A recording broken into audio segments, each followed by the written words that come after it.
Denominator जो है आपका क्वाड्रेटिक इक्वेशन होगा और न्यूमरेटर जो है वो लीनियर होगा। लीनियर मतलब डिग्री 1 होगा, क्वाड्रेटिक मतलब डिग्री 2 होगा, हाईएस्ट डिग्री। अच्छा, डिग्री 2 है, क्वाड्रेटिक है, इसके अलावा भी एक और कंडीशन मैंने कर रखा है कि अगर उसके ऊपर स्क्वायर रूट हो, मतलब ये एक्सप्रेशन है। इस तरह की सिचुएशन में हम क्वेश्चन को कैसे सॉल्व करेंगे या इस तरह के क्वेश्चंस को कैसे टैकल करेंगे वो बताने जा रहा हूँ आज मैं। इसमें एक्चुअली होता क्या ट्रिक है कि हमेशा जो न्यूमरेटर वाला पार्ट है px प्लस क्यू यानी लीनियर पॉलिनोमियल, उसको इक्वल कर लेंगे लैम्डा यानी एक कांस्टेंट ले लेंगे, d by d x of denominator में जो आपका क्वाड्रेटिक इक्वेशन है उसका डिफरेंशिएशन प्लस म्यू एक दूसरा कांस्टेंट लेंगे। ठीक है, अब यहाँ पे डिग्री 2 है, इस वजह से दो कांस्टेंट्स आए हैं। अभी डिग्री 3 डिग्री 4 की भी बात करेंगे नेक्स्ट लेक्चर में।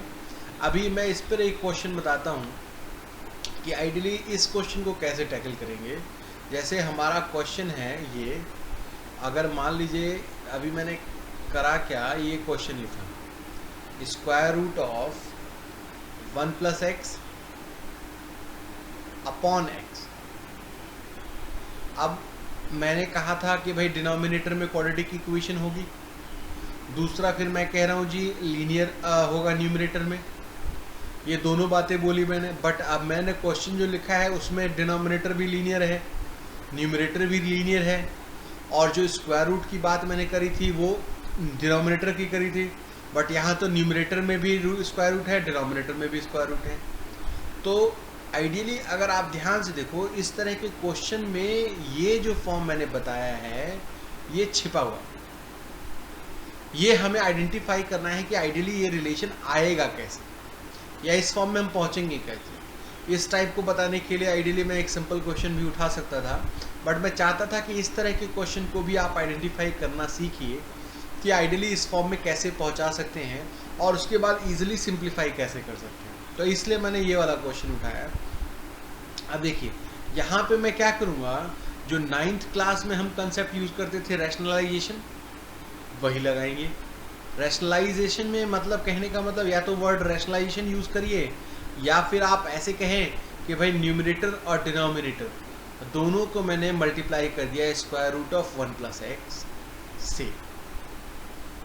ठीक है, अच्छा अब इससे फ़ायदा क्या होगा, इससे फ़ायदा ये होगा कि अगर आप न्यूमरेटर में देखिए स्क्वायर रूट है 1 प्लस एक्स और स्क्वायर रूट में है तो अंदर स्क्वायर हो जाएगा होल का स्क्वायर, जिसकी वजह से न्यूमरेटर का स्क्वायर रूट गायब हो जाएगा। इसका फ़ायदा ये होगा, मतलब फाइनली जो मैं चाह रहा हूँ कि मेरा जो डिनोमिनेटर है न्यूमरेटर है वो लीनियर फॉर्म में हो, वो आ जाएगा। अच्छा अब न्यूमरेटर में क्या होगा, न्यूमरेटर का तो हो गया। अब डिनोमिनेटर की अगर मैं बात करूँ तो डिनोमिनेटर में आप सिंपल मल्टीप्लाई कर लेंगे, कोई बात नहीं, ये हो गया एक्स स्क्वायर और ये एक्स। अब अगर आप डिनोमिनेटर की बात करें तो डिनोमिनेटर में मेरा क्वाड्रेटिक इक्वेशन आ गया। क्यों आ गया भाई, बिकॉज डिग्री 2। ठीक है, यहाँ तक क्लियर हो गया, बढ़िया। अब अगर ये चीज़ समझ में आ गई तो अब अगर आप ध्यान से देखिए जो मैं एक्सप्रेशन ऊपर लिखा था उस एक्सप्रेशन से ये चीज़ मैच हो रही है या नहीं, बिल्कुल परफेक्टली मैच हो रही है भाई। न्यूमरेटर मेरा लीनियर हो गया, डिनोमिनेटर मेरा क्वाड्रेटिक हो गया। अब इसको सिंप्लीफाई करने के लिए अब मैं क्या करूँगा, इसको सिंप्लीफाई करने के लिए न्यूमरेटर को पहले पकड़ेंगे, लेट कर लेंगे numerator that is x plus 1 equal to lambda, जैसे कि मैंने आपको बताया d by d x of denominator करते हैं, यहाँ पे कर लेंगे d by d x of denominator क्या है हमारा एक्स स्क्वायर प्लस एक्स, और उसके बाद आपका एक और कांस्टेंट लेंगे म्यू, मैंने बताया था डिग्री 2 है, क्वाड्रेटिक इक्वेशन है इसलिए दो कांस्टेंट लेंगे। अच्छा इसके बाद यहाँ अगर आप देखिए simple differentiation 2x x square का डिफरेंशिएशन कर देंगे तो 2x आ जाएगा। इस चीज़ को मैं यही लिख लेता हूँ, स्पेस ऑक्यूपाई ना हो ज़्यादा, इसलिए लैम्डा। यहाँ अगर आप ध्यान से देखिए तो ये मेरा हो गया 2x प्लस 1, ठीक है, और ये आ गया मेरा म्यू। ठीक है, अब इस चीज़ को कहने का मतलब मेरा ये जो एक्सप्रेशन है इसको इससे के कोएफिशिएंट से इक्वेट करेंगे। तो कोएफिशिएंट से अगर मैं इक्वेट करता हूँ तो जो मेरा लैम्डा है यानी एक बार स्टेप और लिखते हैं, इसका मतलब मेरा जो लैम्डा हो गया यानी 2 लैम्डा इक्वल टू हो गया 1, because 2 times x times lambda equal to x, जिसके वजह से 1 कोएफिशिएंट एक्स का है, यहाँ पे 2 लैम्डा है, तो ये रिलेट कर दिया, जिसकी वजह से मेरा लैम्डा की वैल्यू आ गई क्या 1/2। अब क्या करूँगा मैं, इस लैम्डा की वैल्यू को सब्सटीट्यूट करूँगा सेकेंड रिलेशन में। सेकेंड रिलेशन क्या होगा, लैम्डा को 1 से मल्टीप्लाई करेंगे तो 1 लैम्डा, और ये आ जाएगा म्यू एज इट इज, और इधर कांस्टेंट क्या है 1। अब यहाँ अगर लैम्डा की वैल्यू में डाल दूँ जो कि मेरा है 1/2 प्लस म्यू, ठीक है। यहाँ अब कर लिया, इसको सिंप्लीफाई कर लेंगे तो आइडियली म्यू की वैल्यू क्या आ जाएगी 1/2। अब देखिए, आप जो मैं कहना चाह रहा था स्टार्टिंग में कि लैम्डा और म्यू के कांस्टेंट के फॉर्म में लेंगे और इस तरह से सिंप्लीफाई करने की कोशिश करेंगे, उस फॉर्म में ये कन्वर्ट हो गया। अच्छा, अब इसके बाद देखिए क्या करेंगे, जब ये दोनों वैल्यूज़ आ गई हमारे पास तो अब हम ये सब्स्टिट्यूट कर देंगे, सब्स्टिट्यूट कर दे रिलेशन, देखिए क्या बनता है। यानी आइडियली मेरे कहने का मतलब ये था कि ये जो 1 + x है अपॉन x² + x, ठीक है, dx, इसको मैं अब ये लिख सकता हूँ इंटीग्रेशन साइन 1/2। आप ध्यान से देखिए, x यानी सॉरी 2x + 1 + 1/2 लिख सकते हैं, क्लियर, ठीक है। और डिनोमिनेटर में क्या आ जाएगा, ये स्क्वायर रूट x² + x, और यहाँ आपका dx है। अब अगर आप ध्यान से देखिए 1/2 टाइम्स 2x + 1 है और 1/2 है अलग से, तो इन दोनों को मैं अब अलग कर लूँगा।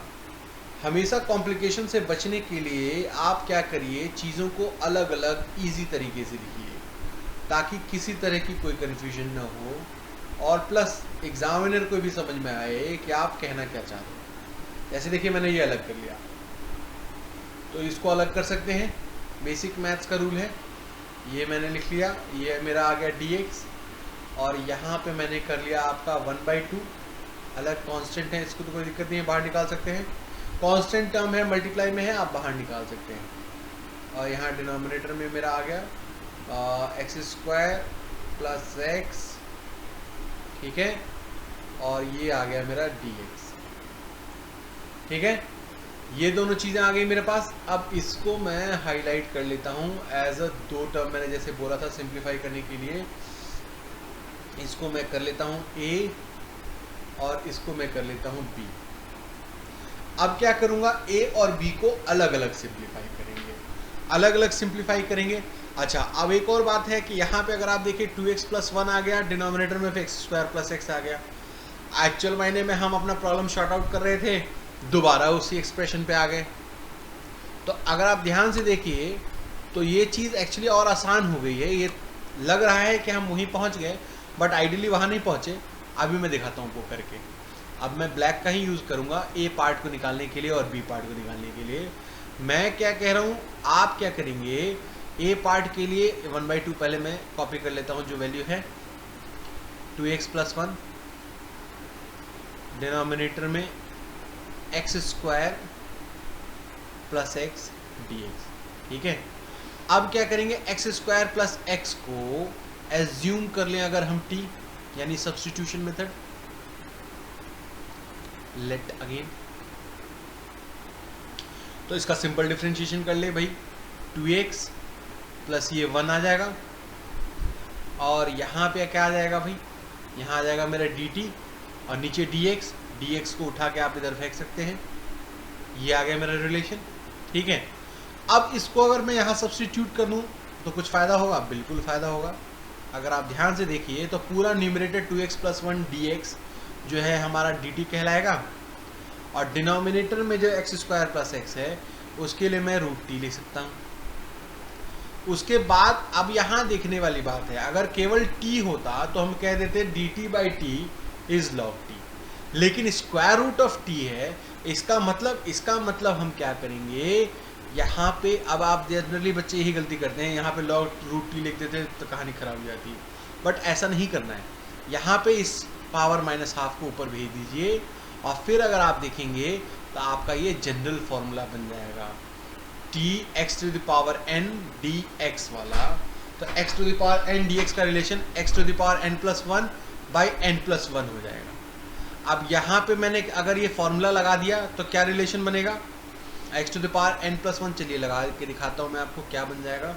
मतलब मेरे कहने का मतलब है -1/2 प्लस 1 बाई -1/2 प्लस 1। अब आसान है, 1 में से हाफ माइनस करोगे तो हाफ ही आएगा, ठीक है।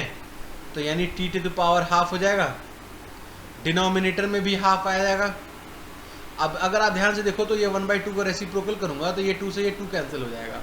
मतलब कहने का मतलब मेरा सीधा सीधा रूट टी मिल जाएगा। अब रूट टी जो हमने एज्यूम किया था, स्क्वायर रूट के अंदर हमारा आंसर आ गया x² प्लस x। क्लियर, ये ए पार्ट मैंने सॉल्व कर लिया। अच्छा, ए पार्ट तो हो गया। अभी बी के लिए परेशानी है, बी के लिए भी कोई परेशानी नहीं है। यहाँ अगर आप ध्यान से देखिए तो इसको हम कंप्लीटिंग द स्क्वायर वाले टेक्निक से, जो कि मैंने लास्ट वीडियो में भी बताया था, से सॉल्व कर लेंगे। अभी मैं क्या करता हूँ, कलर चेंज कर लेता हूँ, इसको मैं सॉल्व कर लेता हूँ ग्रीन से, चलिए सॉरी ब्लू से कर लेते हैं। देखिए, ताकि अलग अलग सारी चीज़ें, छोटी छोटी जो चीज़ें हैं वो आपके जहन में बैठे और आप बढ़िया तरीके से पेपर करें। ये देखिए dx। अच्छा, अब यहाँ पे मैं कह रहा था कंप्लीटिंग द स्क्वायर वाली बात। तो कंप्लीटिंग द स्क्वायर का लॉजिक क्या था, लॉजिक ये था जो मिडिल वाला टर्म होता है, यानी जो x का कोफिशिएंट होता है, उसके हाफ का स्क्वायर प्लस और माइनस करना है। यहाँ पे अब कुछ नहीं है, 1 है तो कोई बात नहीं, 1 है तो कंफ्यूज नहीं होना है, 1/2 का स्क्वायर ले लीजिए, कोई बात नहीं। और अगर आप देखेंगे तो वो कंप्लीटिंग द स्क्वायर की वजह से परफेक्ट स्क्वायर बनेगा। 1/2 का स्क्वायर मैंने प्लस कर दिया, 1/2 का स्क्वायर माइनस कर दिया। अच्छा, जिसकी वजह से क्या फ़ायदा हुआ मुझे, फ़ायदा ये हुआ कि नीचे मेरा फॉर्मूला बन गया, I mean एक एक्सप्रेशन बन गया, वेल डिफाइंड एक्सप्रेशन। ये बन गया मेरा x प्लस 1/2 का होल स्क्वायर माइनस 1/2 का स्क्वायर, ठीक है। अब अगर आप ध्यान से देखिए तो ये हमारा एक स्पेशल इंटीग्रल का जो प्रॉपर्टी है इनडिफिनिट इंटीग्रल का, वो वाला फॉर्मूले के फॉर्म में कन्वर्ट हो गया। तो वो फॉर्म में कन्वर्ट हो गया, यानी क्या फॉर्मूला बना, एक्चुअली फॉर्मूला मैं बताता हूँ रेड से। मेरा जो फॉर्मूला यहाँ पे लगेगा, ये फॉर्मूला एक्चुअली बताना जरूरी है ताकि आप रिलेट कर सकें, बिकॉज नहीं तो सिंप्लीफिकेशन में गलत होने की प्रोबेबिलिटी 99% हो जाएगी। यहाँ मैं कह रहा हूँ जी dx हो गया, फॉर्मूला कह रहा हूँ मैं ये वाला x² माइनस a², ठीक है। अब इसका जो फॉर्मूला मैं कह रहा हूँ, अगर नहीं याद है तो कोई बात नहीं, आप पीछे से देख सकते हो। और हमेशा एग्जाम में याद रखना है कि हमें वो फॉर्मूला मेंशन जरूर करना है। जितनी दफ़ा जो चीज़ जहाँ अप्लाई हो रही है अगर आप मेंशन करते हैं तो एग्जामिनर भी खुश होगा और फाइनली आपके मार्क्स 100% फुल आएंगे। ये देखिए, अभी मैंने क्या किया, फॉर्मूला लिख रहा हूँ x plus square root of x² minus a², ये हमारा फॉर्मूला है, ठीक है। लॉग ऑफ, ठीक है, फॉर्मूला क्लियर है, dx by square root of x² minus a² होता है, तो log of x plus x² square root के अंदर x² माइनस a²। अब अगर इस फॉर्मूले को यहाँ पे डालें तो क्या फ़र्क पड़ेगा, देखिए पूरा आंसर में किस हिसाब से जो फाइनल वैल्यू आएगी या वैल्यू चेंज होगी वो हो जाएगा 1/2, ठीक है। अच्छा, अब ये इंटीग्रेशन का साइन नहीं लगाएंगे बिकॉज अब आप ऑलरेडी इंटीग्रेट करके ही वो फॉर्मूले की वैल्यू सब्स्टिट्यूट कर रहे हैं, तो इसलिए इंटीग्रेशन का साइन नहीं लगाएंगे, यहाँ पे सीधा लिखेंगे लॉग। लॉग लिख दिया। अब यहाँ पे वैल्यू की बात करूँ मैं, अगर x की बात करूँ तो x हमारा x नहीं है, x एक्चुअल मायने में हमारा x प्लस 1/2 है। यहाँ भी बच्चे गलती करते हैं, कई दफ़ा x को x ही रहने देते हैं। अच्छा, उसके बाद स्क्वायर रूट के अंदर भी अगर आप ध्यान से देखिए तो x² यानी पूरी वैल्यू डलेगी, x प्लस 1/2 का होल स्क्वायर लिखेंगे हम, माइनस 1/2 का स्क्वायर लिख देंगे। तो अब अगर आप ध्यान से देखिए, इसी चीज़ को हमने कंप्लीटिंग द स्क्वायर से रिफॉर्म किया था और फाइनली हम यहाँ तक पहुँचे थे। तो आप चाहें तो इसके बाद डायरेक्ट इसको थोड़ा और सिंप्लीफाई करना चाहें तो सिंप्लीफाई कर दें। एक्चुअली एक और बात मैं कहना चाहूँगा, बोर्ड एग्ज़ाम में होता क्या है नॉर्मली, जहाँ तक क्वेश्चन जितना सिंप्लीफाई हो रहा है आप उसको वहाँ तक सिंप्लीफाई करेंगे। अब जैसे मैंने कहा ये वाली वैल्यू की बात, ये रही मेरी वैल्यू, ऊपर से ये रहा, मैं मार्क करता हूँ, ये इसकी बात करूँ, ये वाला जो एक्सप्रेशन था, अगर आप ध्यान से देखिए इसको सिंप्लीफाई करेंगे तो ऑब्वियस सी बात है आप यहीं पहुँचेंगे। तो ये मैंने यहाँ से कॉपी कर लिया, ठीक है, एक्स स्क्वायर प्लस एक्स हो गया और ये मेरा आंसर है। अब ये ए और बी की वैल्यू आ गई मेरे पास, मैंने लास्ट टाइम ए और बी एज्यूम किया था, ए और बी की वैल्यू आ गई, ठीक है। अब जब ए और बी की वैल्यू आ गई तो अब आप डायरेक्ट अपना आंसर लिख सकते हैं। देयरफॉर ए प्लस बी जो था हमारा रिजल्ट वो आ जाएगा square root of x square plus x plus 1/2 log of modulus sign लगाना जरूरी है, ये एक्चुअली इसका मतलब मॉडुलस होता है x/2 plus square root of x square plus x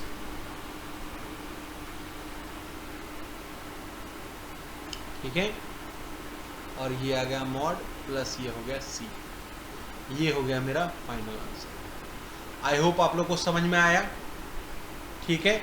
जो भी आपके डाउट्स या क्वेरी हो तो कमेंट करके बताइए, definitely I will try my best to sort out your questions और query. Thanks for watching, bye.